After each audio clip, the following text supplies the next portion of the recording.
アナログレコードの科学、音の温かさの正体。プチッ、パチパチ、ジャズが流れる。はあ、なんか、ものすごく落ち着きますね。このパチパチって音すら、焚き火みたいで心地いいです。レコードの音って、どうしてこう温かいんでしょう？スマホで聞くクリアな音とは、空気の震え方が違う気がします。ガク君、それは気のせいではありません。あなたの脳、特に本能を司る脳幹がスマホでは再生されない、見えない音に反応しているからですよ。見えない音を、幽霊の話ですか？いえ、ハイパーソニックエフェクトです。 CD や配信音源が容量節約のために切り捨ててしまった耳には聞こえない超高周波のことです。今日はなぜアナログの音が脳に快感を与えるのか、その物理的脳科学的なメカニズムを徹底解説しましょう。まず CD とレコードの決定的な違いから話しましょう。 CD が登場した1980年代、音の革命が起きました。ノイズがなく何度聴いても劣化しない夢のメディアです。しかしデータを軽くするためにあるルールを設けました。人間の耳に聞こえない音は記録しなくていいよねという大胆な割り切りです。まあ、聞こえないなら無駄ですもんね。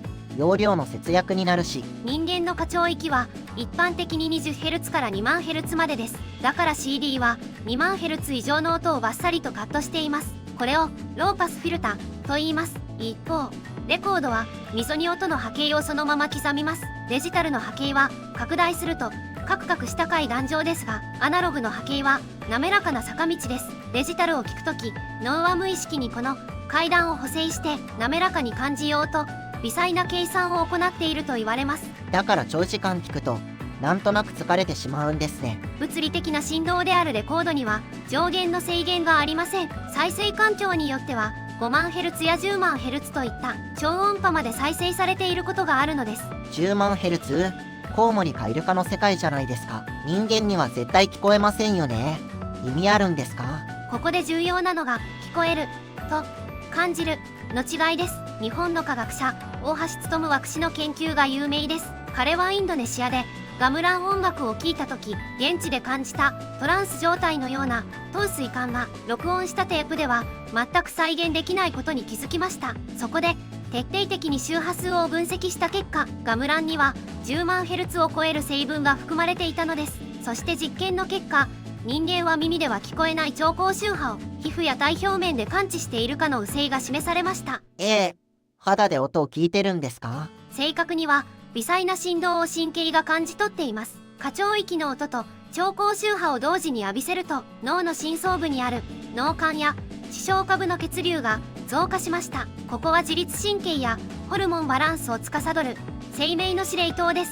その結果アルファ波が出てリラックスしたり免疫機能が活性化したりすることが分かったのです。これをハイパーソニックエフェクトと呼びます。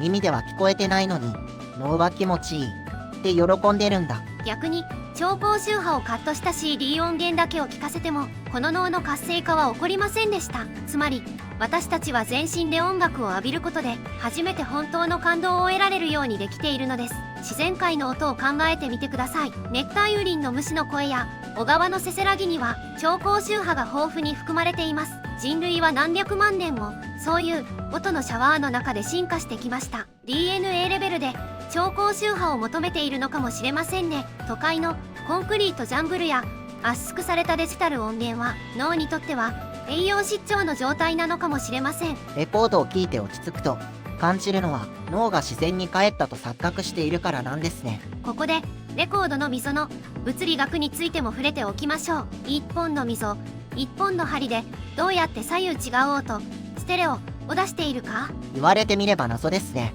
針は1本しかないのに。実は V 字型の溝の右側の壁と左側の壁にそれぞれ別々の振動が刻まれているんです。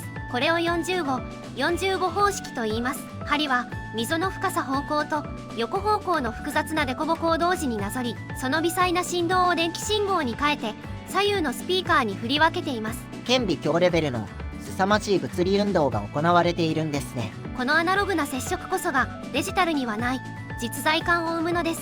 さらにレコードの温かさを生むもう一つの要因、それは倍音、ハーモニクスと歪みです。アナログ機器は音が回路を通るときに原音にはない倍音を勝手に付け足してしまいます。勝手に足しちゃうの？それって劣化じゃないですか？スペック上は劣化です。しかしこの偶数字の倍音はどの音に対して1オクターブ上のドヤソといった音楽的に調和する響きを重ねてくれるのです。だから音が太くリッチに聞こえるんですね。真空管アンプの音が温かいのもこの愛すべき歪みのおかげです。デジタルは正確すぎるがゆえに冷たく感じる。アナログは不完全だからこそ人間味があって温かい。なんか人間関係みたいですね。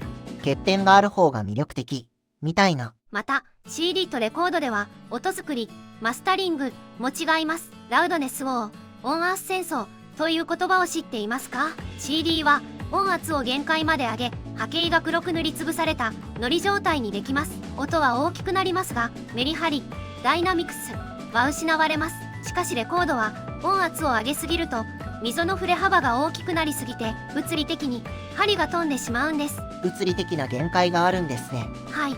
だからエンジニアは無理に音圧を上げず音の強弱ダイナミクスを残すような調整をします。結果としてレコードの方が音が潰れず演奏の繊細なニュアンスや空気感が保存されることが多いのです。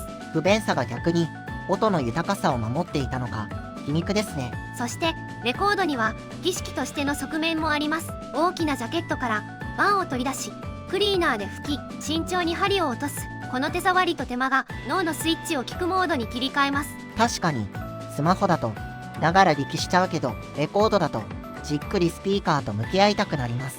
その能動的な姿勢こそが感動を深める最大のスパイスなのです。音楽はただ耳に流し込む情報ではなく五感全部を使って体験するものだと思い出させてくれます。最近ではあえてレコードで新曲を出すアーティストも増えています。Z 世代にとってはレコードは懐かしいものではなく新しくてクールなアイテムとして映っているようです。大きなジャケットは部屋に飾ると映えるし何より音楽を所有するという実感が持てますからね。サブスクは便利ですがサービスが終われば手元には何も残りません。でもレコードは物理的にそこに存在し続けます。